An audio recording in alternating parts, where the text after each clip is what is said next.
Bueno, hola a todos. Muchas gracias por la invitación a la Federación Argentina de Cardiología y muchas gracias al doctor Daniel Piscors por la paciencia que me tuvo en el armado de la presentación en estos tiempos en los que tenemos que ayornarnos un poco con la tecnología.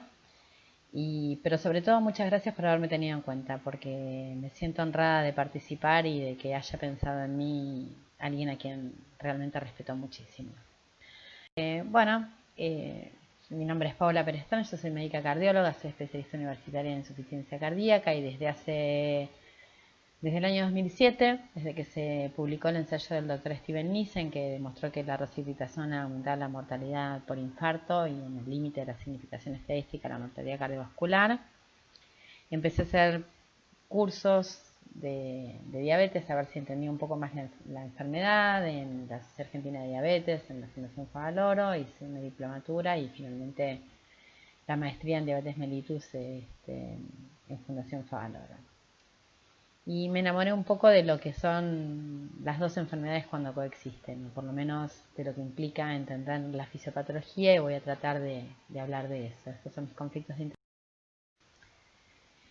Y este módulo se llama Lo que nos dicen y lo que nos falta saber de los trials con drogas antidiabéticas en prevención cardiovascular. Es decir, ¿qué aprendimos de estos estudios de seguridad cardiovascular que justamente surgen por la necesidad de saber que los diabetólogos van a usar drogas seguras, no son estudios de eficacia, sino de seguridad cardiovascular, y nos enseñaron mucho de fisiopatología, sabemos muchas cosas y nos faltan saber otras tantas.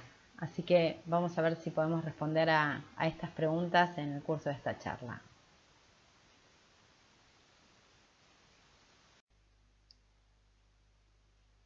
Que las personas con diabetes mayores de 65 años se mueren fundamentalmente de enfermedad cardiovascular es algo que estamos cansados de escuchar. Lo sabemos, sabemos que produce enfermedad cardiovascular, lo que no sabemos es cómo detenerla.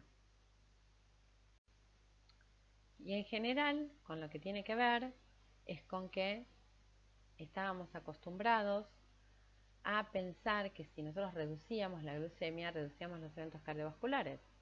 Sin embargo, en el año 2008 se presenta un estudio, el estudio ACCORD, que demuestra que el control estricto de la glucemia aumenta los eventos cardiovasculares. Eso es algo que nos preocupó fundamentalmente a los cardiólogos porque nos quedábamos sin herramientas. Tenemos un paciente con diabetes y controlamos la diabetes y si la controlamos estrictamente se muere más. Nosotros sabemos que el colesterol LDL aumenta la mortalidad cardiovascular por infarto y enfermedad arteriosclerótica, bajamos el LDL, bajamos los eventos.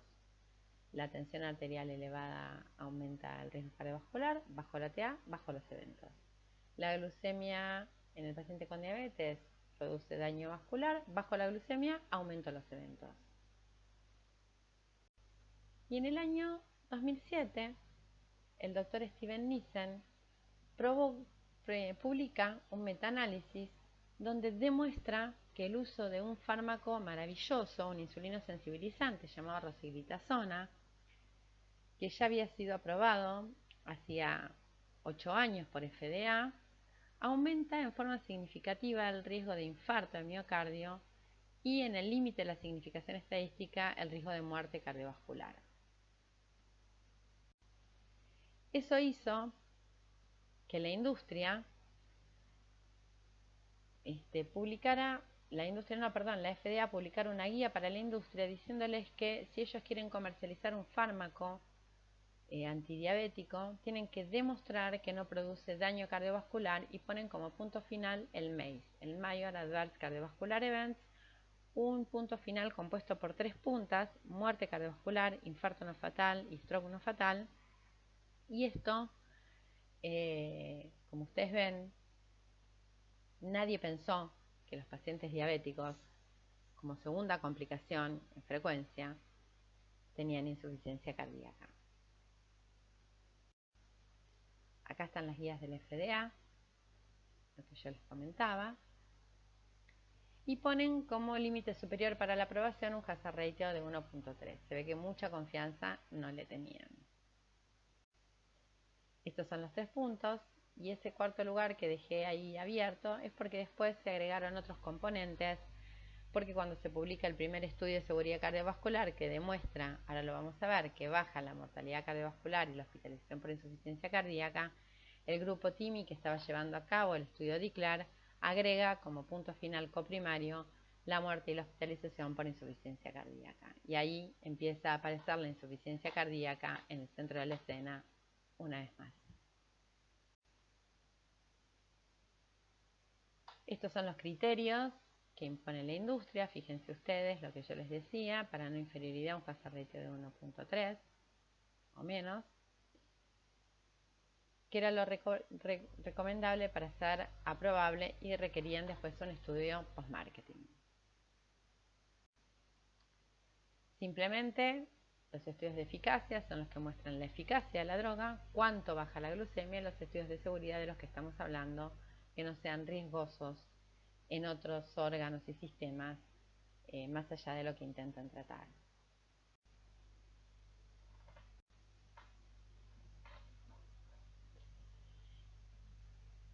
Pasaron muchos estudios, como ustedes vieron, de los que vamos a hablar fueron los que fueron pivotales, que fueron los tres que ven ustedes ahí arriba para insuficiencia cardíaca, el EMPA-REG, el CANVAS y el DECLARE.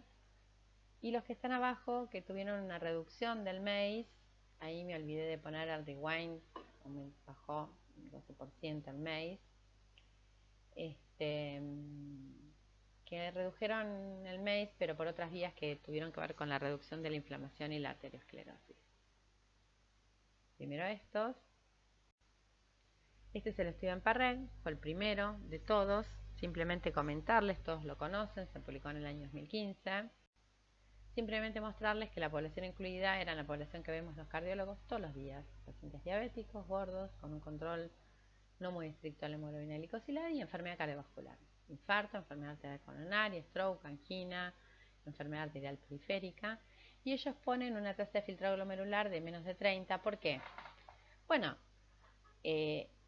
los ISGLT2 son drogas con un mecanismo de reducción de la glucemia súper simple, que lo único que hace es que la glucemia que se filtra a nivel renal no se reabsorba. Se produce glucosuria con natriuresis y entonces al no reabsorberse no se reinyecta la sangre y la glucemia baja. Pero para que eso pase, la glucemia se tiene que filtrar. Entonces si ellos ponían un filtrado glomerular muy bajo, lo que iba a pasar es que les iba a dar bien o neutro o bien, no lo sabían, en términos de seguridad cardiovascular, pero iban a perder eficacia porque no se iban a filtrar la glucemia y no iban a tener lo que reabsorber. Entonces fijaron eso, aunque hubo población con menor filtrado, pero hubo eso como límite para filtrado glomerular. Y se encontraron con esto, 14% de reducción del MACE, y fíjense tironeado por quién. Tironeo por mortalidad cardiovascular, porque la realidad es que ni el stroke ni el infarto tuvieron significación estadística.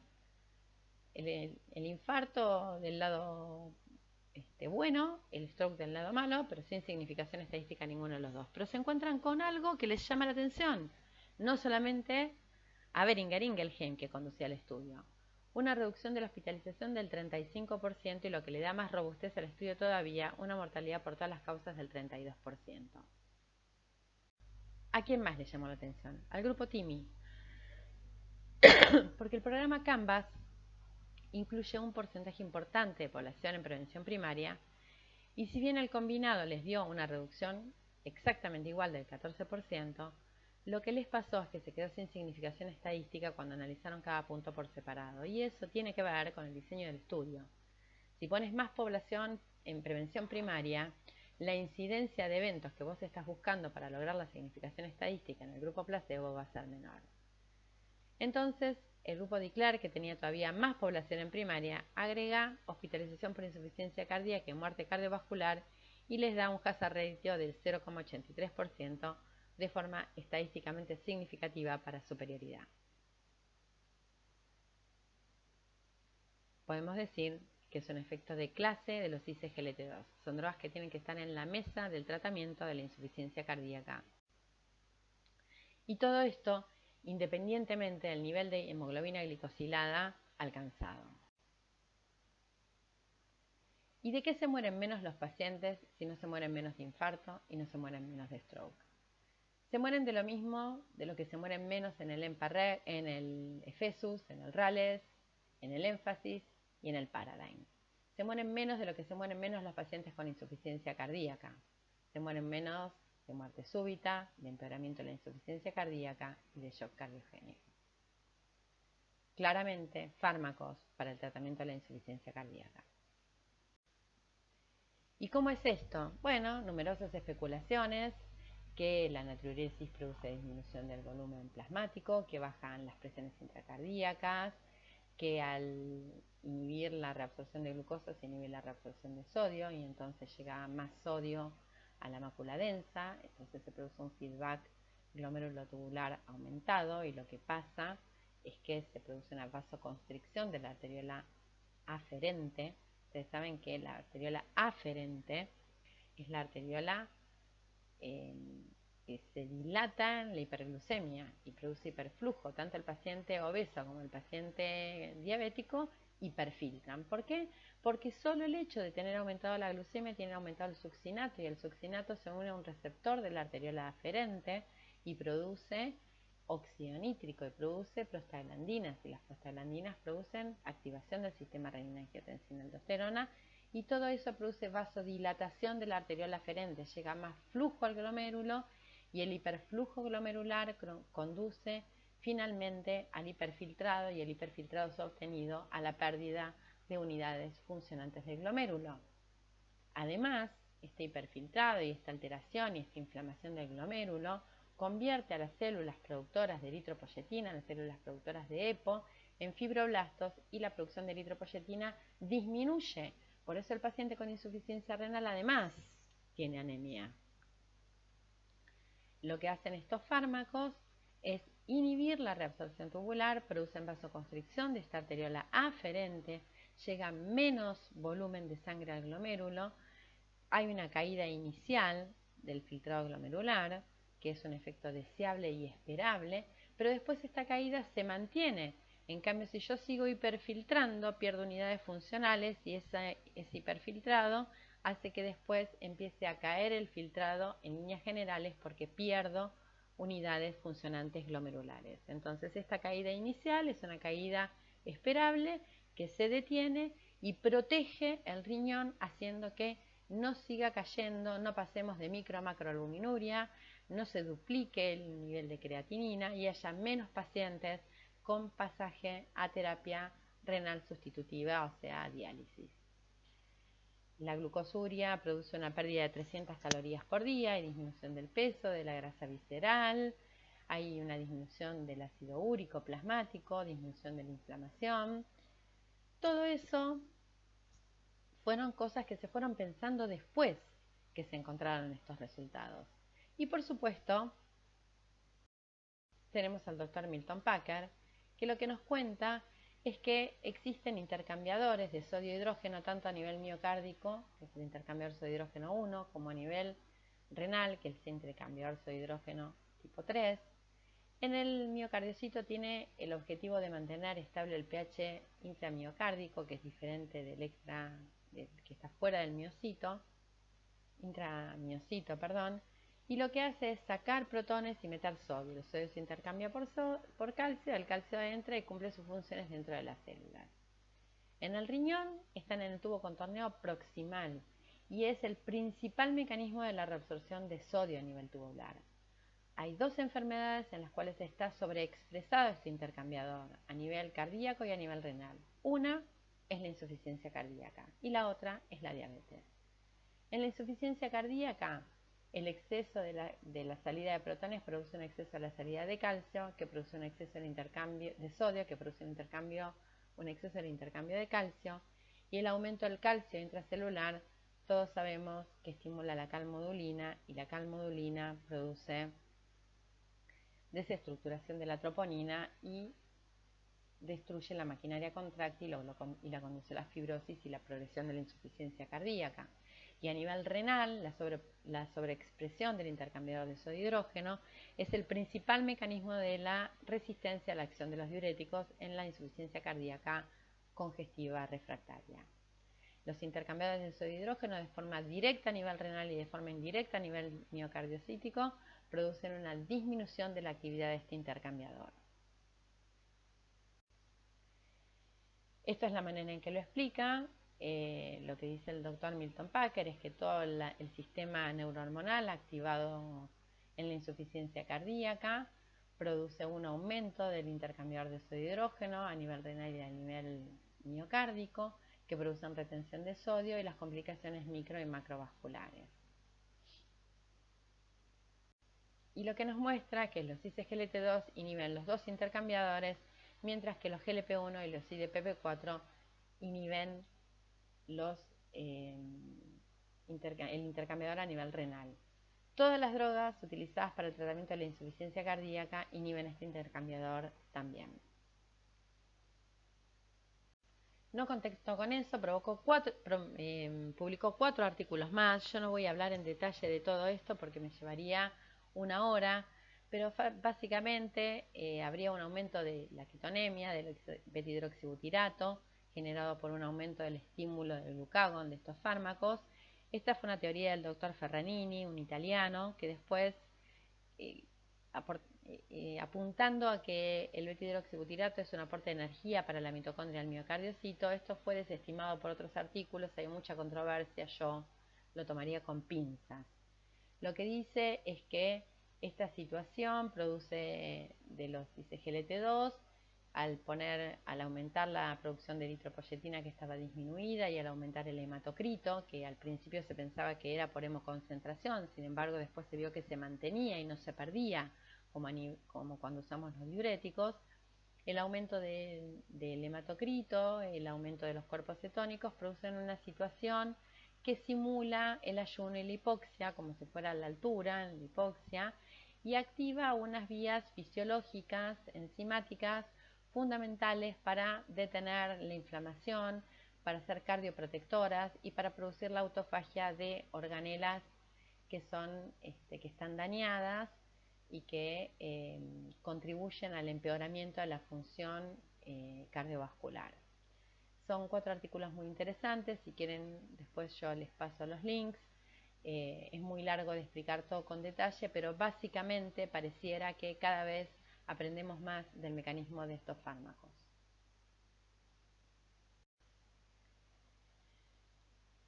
Otra cosa que dice Milton Packer es que la superposición entre la diabetes y la insuficiencia cardíaca es muy importante. La insuficiencia cardíaca es la complicación no más precoz, porque la más precoz es la arteriopatía periférica, pero es una de las más precoces. Hay algunos agentes antihiperglucemiantes que influyen en la progresión y en la evolución de la insuficiencia cardíaca. En forma favorable, los que acabamos de describir, y en forma desfavorable, justamente los que aumentan la expresión del intercambiador de sodio hidrógeno son las TZD, la rosiglitazona, la pioglitazona, que ya sabemos que en el estudio ProActive dio un aumento en forma estadísticamente significativa de la hospitalización por insuficiencia cardíaca del 6%. Y estas alteraciones se producen años antes que las complicaciones microvasculares. Acá está lo que les decía, es la segunda complicación, es la más importante, es la más fácilmente detectable, es la más fácilmente tratable y parece ser que es de la que nadie hablaba. Y esto no es solo para los cardiólogos, los diabetólogos tampoco buscan insuficiencia cardíaca. Hay muchos estudios, yo les traje estos dos, fíjense en el de la izquierda, pacientes que aparentemente no tenían ninguna complicación cardiovascular. Un tercio solamente tenía una función ventricular izquierda normal, el resto tenían algún grado de disfunción diastólica, sistólica o ambas, y en pacientes que ya habían estado evaluados y habían sido diagnosticados como sin insuficiencia cardíaca, todavía había un 30% que tenía insuficiencia cardíaca preservada o reducida. O sea que Colaction no solamente para los cardiólogos que tienen que detectar prediabetes, que es el breve periodo de la enfermedad donde podemos revertir esta complicación, sino también para los cardiólogos, para los diabetólogos que diagnostican insuficiencia cardíaca. Y la insuficiencia cardíaca en la diabetes puede ser una complicación de la complicación, puede ser una complicación de una complicación macrovascular, arteriosclerosis a nivel coronario, infarto, miocardiopatía isquémico-necrótica, caída de la fracción de eyección, insuficiencia cardíaca, o una alteración a nivel del metabolismo miocárdico.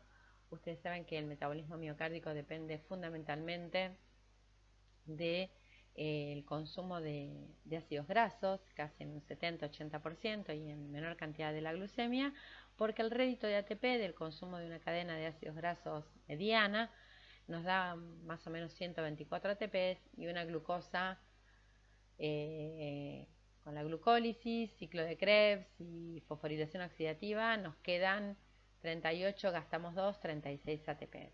El problema es que el consumo de ácidos grasos requiere de mucho más oxígeno, por cosas que no vamos a entrar en detalle justamente ahora porque no nos da el tiempo, pero consume mucho más oxígeno. Entonces en la hipertrofia miocárdica, en la insuficiencia cardíaca, el metabolismo miocárdico tiende a virar hacia el consumo de glucosa, que consume menos oxígeno, salvo que tengas diabetes, y entonces hay una falta de expresión de GLUT4, que son el lugar por donde ingresa la glucosa al miocardiocito, y esa glucemia que queda ahí fuera glica, se pega a las proteínas, entre ellas el colágeno, de una manera no enzimática e irreversible. Y que sea de una manera no enzimática es lo más preocupante, porque si no depende de una enzima no es saturable. Entonces sigue glicando sin parar, a menos que podamos controlar la situación glucémica, por lo cual no es que no es importante controlar la glucemia, sino que solamente no es lo único. Fíjense ustedes en el estudio Paradigm cuántos pacientes tenían diabetes o prediabetes, y entre los pacientes que tenían prediabetes y los que tenían diabetes tenemos el 70% de la población. Quiere decir que para los que se dedican a insuficiencia cardíaca, cada 10 pacientes que entran en su consultorio, solamente 3 tienen un metabolismo hidrocarbonado normal. Piensen en prediabetes, trátenla precozmente. La glucemia que primero se altera es la postprandial, así que una glucemia normal en ayunas no significa nada. Pidan una hemoglobina glicosilada, detecten prediabetes y trátenla, porque es la única manera de evitar la progresión hacia la diabetes, que una vez que se establece, raramente se estabiliza, nunca retrocede y casi siempre avanza. Y además, en este estudio que vemos, un estudio sueco donde se compararon 271.000 pacientes diabéticos contra más de 1 millón de pacientes sin diabetes, a todos les controlaron los factores de riesgo, la tensión arterial, el LDL, la albuminuria y el tabaquismo, y vieron que comparando pacientes diabéticos controlados con no diabéticos controlados, casi tenían el mismo riesgo de muerte, infarto y ISB, pero no lograban disminuir el riesgo de hospitalización por insuficiencia cardíaca.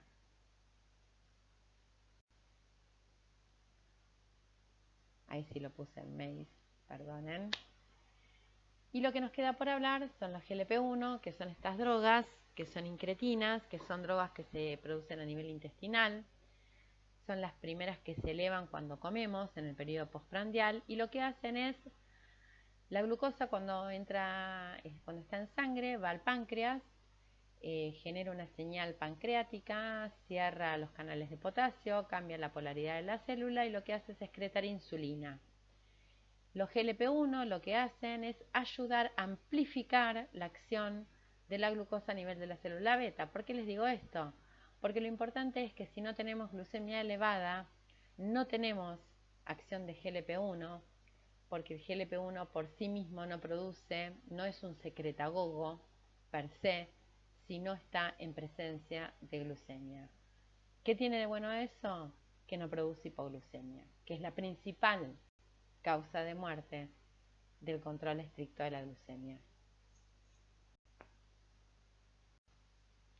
Y acá ven, fíjense ustedes, en las curvas de Kaplan-Meier, yo me olvidé de marcárselos, pero las curvas se separan rápidamente por este efecto hemodinámico que ejercen, y las curvas de los GLP-1 que van por el lado de la reducción de la inflamación, como ya les comentaba, y la arteriosclerosis, se empiezan a separar a los 6 y luego a los 12 meses, exactamente igual que en los estudios de estatinas que estamos acostumbrados a ver. Fíjense ustedes como todo está del lado correcto. Muerte cardiovascular, también baja el infarto y el ACV en forma no estadísticamente significativa, pero está del lado correcto. Pareciera así que son favorecedores, pero fundamentalmente en pacientes ya no con insuficiencia cardíaca, sino con enfermedad arteriosclerótica.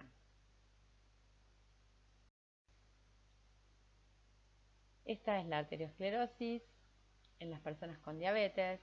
Es diferente, sabemos que produce isquemia, que produce arteriotrombosis, activación neurohormonal, con muerte súbita en el caso de un infarto en los peores casos, que una vez que se produce el infarto se remodela el ventrículo, la miocardiopatía isquémica necrótica, y que todo conduce a insuficiencia cardíaca, que la insuficiencia cardíaca aumenta y que podemos tener enfermedad cardíaca terminal. Sin embargo, la arteriosclerosis en el paciente con diabetes es distinto. En estas diapositivas, fíjense ustedes, un paciente, una placa arteriosclerótica en un paciente con diabetes y en uno sin diabetes. Lo que vemos es que el paciente con diabetes tiene mucha más infiltración de estos productos de glicación avanzada y mucho más infiltrado inflamatorio, lo que los hace mucho más vulnerables. La fisiopatología de la enfermedad arteriosclerótica en el paciente con diabetes, con sus LDLs pequeñas y densas, oxidadas, con mayor inflamación, con mayor componente de estos productos de glicación avanzada, que además de alterar la estructura cuaternaria del colágeno y hacerlo menos flexible y conducir a una insuficiencia cardíaca con fracción de eyección preservada también. Además tienen receptores para AGE que lo que hacen es liberar citoquinas proinflamatorias. Es un estado proinflamatorio no solamente a nivel de las lesiones, sino a nivel sistémico. Este es el tejido adiposo perivascular, que está también mucho más infiltrado en las placas, que hace que las placas sean mucho más vulnerables porque están más inflamadas. Y esto es de chancho, no es de humano. Fíjense que tiene no hay todo sale de una misma rama, no hay un tronco de coronaria izquierda, sino que hay un solo tronco. Pero lo que les quiero mostrar es lo importante que es la microcirculación, que es lo que finalmente lleva al oxígeno, porque ustedes saben que la extracción miocárdica de oxígeno es máxima, no así a nivel periférico, donde podemos aumentar la extracción muscular de oxígeno. A nivel miocárdico la extracción muscular es máxima, con lo cual cuando necesitamos más oxígeno, la única posibilidad que tenemos de llevarle más oxígeno al miocardio es por hiperflujo, y eso es gracias a la microcirculación. Sin embargo, en el paciente con diabetes,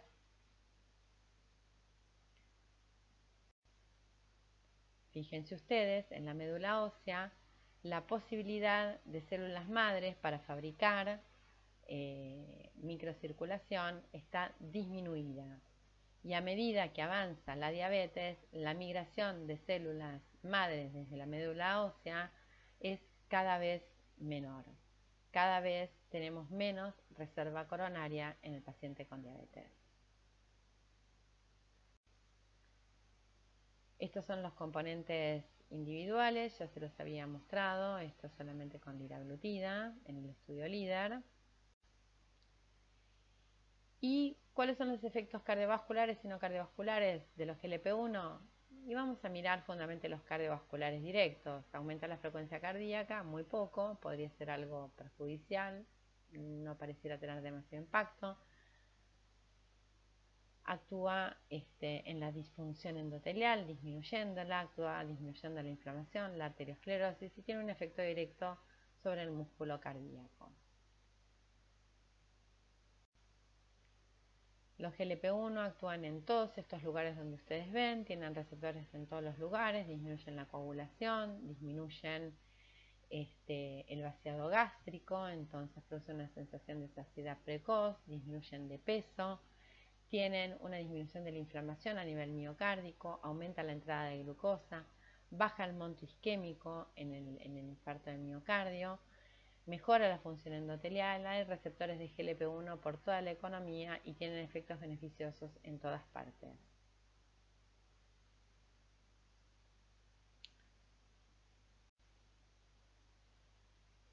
Simplemente les quiero decir algo antes de empezar con las guías, que lo que hace a nivel miocárdico es activar una serie de enzimas que se llaman enzimas RISC, que son enzimas que se activan como protección frente a la isquemia miocárdica, y estas enzimas RISC lo que hacen es disminuir el daño miocárdico frente a la interrupción súbita de oxígeno y nutrientes que se produce durante el infarto. No quiero entrar en demasiado detalle porque realmente la clase se va a extender mucho, yo hablaría horas de esto, pero quiero contarles cómo estábamos hasta ahora con las guías y cómo estábamos hasta el 2018 y cómo estamos. En el 2018 la metformina era el primer fármaco de elección, y si no lográbamos ese número mágico de 7, que fue el número mágico que nos impuso el UKPDS, porque en las curvas de regresión vieron que a partir de 7 aparecía la retinopatía diabética, si no llegábamos a 7, a este número objetivo, se podía agregar una droga de segunda línea con protección cardiovascular. Y la pregunta que nos hicimos los cardiólogos era: ¿por qué yo tengo que esperar que un fármaco que baja la glucemia me autorice, con un nivel de glucemia no alcanzado, a utilizar un fármaco que baja la mortalidad cardiovascular y que no depende de la glucemia?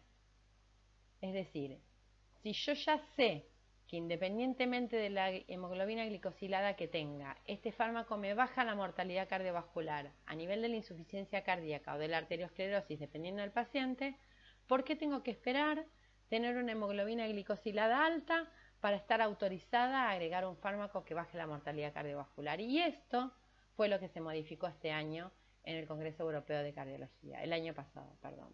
Este año creo que no pasó nada.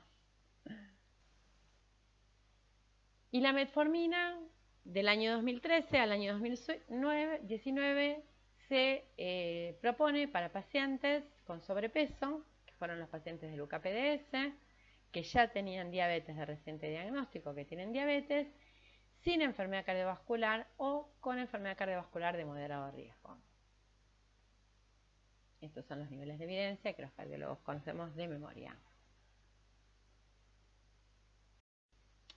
¿Y por qué? Por esto.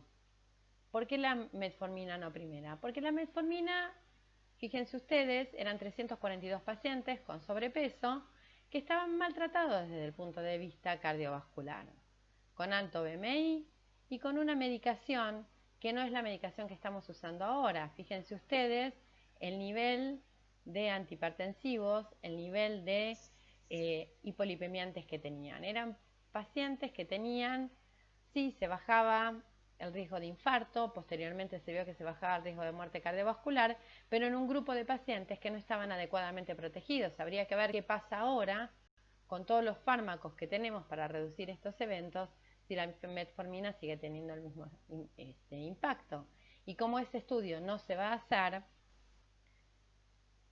lo que se pone es una recomendación 2A para el uso de metformina en pacientes con moderado riesgo cardiovascular sin insuficiencia cardíaca, con un nivel de evidencia C, apoyándonos en el estudio de UKPDS y su diseño.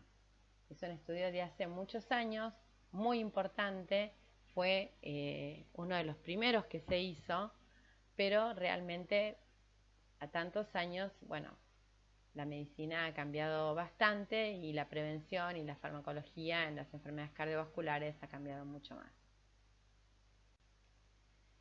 ¿Cómo se trata ahora? A un paciente con diabetes tipo 2 que no está recibiendo ningún fármaco porque está en reciente diagnóstico.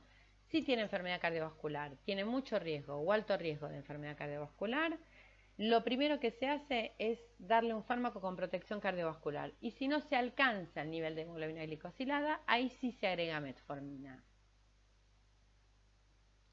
Pero es la primera línea de tratamiento en pacientes naïf de tratamiento para diabetes tipo 2 con enfermedad cardiovascular o riesgo alto o muy alto. Si el paciente ya está recibiendo metformina y tiene enfermedad cardiovascular, riesgo alto o muy alto, lo que se hace es agregar un fármaco con protección cardiovascular independientemente de la hemoglobina glicosilada que tenga. Aunque tenga 6,2 con la metformina y los cambios en el estilo de vida, Si tiene enfermedad cardiovascular o alto o muy alto riesgo, se le agrega un fármaco con reducción de la mortalidad cardiovascular comprobada estadísticamente. Así queda. Estas son las guías completas. Y fíjense ustedes la clase de recomendación y el nivel de evidencia para IC-GLT2 y para GLP-1. Con detalle, vemos empaglifosina, canaglifosina y dapaglifosina. Clase de recomendación 1, nivel de evidencia A para pacientes con diabetes y enfermedad cardiovascular establecida o alto o muy alto riesgo. Y empaglifosina para reducción de muerte cardiovascular con un nivel de evidencia B porque solamente se demostró en el estudio en Parrell. Estas son las tres curvas de Kaplan-Meier. Y acá está lo que les decía en empaglifosina. Baja la mortalidad cardiovascular por todas las causas con un escalofriante hazard ratio de 0.68 en población con enfermedad cardiovascular establecida.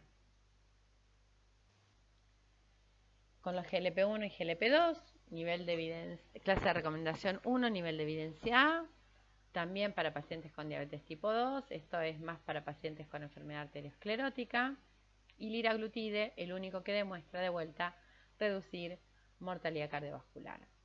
Esto es para MACE, los tres dieron, y para mortalidad cardiovascular dio el estudio líder liraglutide, 15% reducción de mortalidad por todas las causas. Así quedan, entonces, lo que se recomienda es IC-GLT2, metformina, con los colores y los niveles de evidencia, GLP-1 y DPP-4, y insulina solamente si tenemos una producción de insulina pancreática sumamente deficiente y tenemos que hacer aporte exógeno de insulina, que es la progresión natural de la diabetes. ¿Qué aprendimos? Aprendimos que la reducción de los eventos cardiovasculares no dependen del control metabólico, que la insuficiencia cardíaca es frecuente, es tratable y es prevenible, y que la fisiopatología de la enfermedad cardiovascular era mucho más compleja de lo que creíamos, era multifactorial y no dependía únicamente del control glucémico. ¿Y qué nos falta por aprender? Lo que no sabemos desde hace tiempo, qué pasa con preservada y qué pasa, qué respuestas tenemos para la hiperglucemia de estrés en la insuficiencia cardíaca aguda. En unos años seguramente seremos más sabios o no, tenemos que esperar, hay estudios corriendo de pacientes con diabetes y sin diabetes, con insuficiencia cardíaca y fracción de eyección preservada, tenemos el estudio de LIVER con dapaglifosina y el Emperor Preserve con empaglifosina. Veremos cuando se terminen estos estudios, tendremos más cosas interesantes de las que hablar y más hipótesis con las que divertirnos. Porque si hay algo que nos gusta hacer a los cardiólogos es hablar de fisiopatología, o a los médicos en general.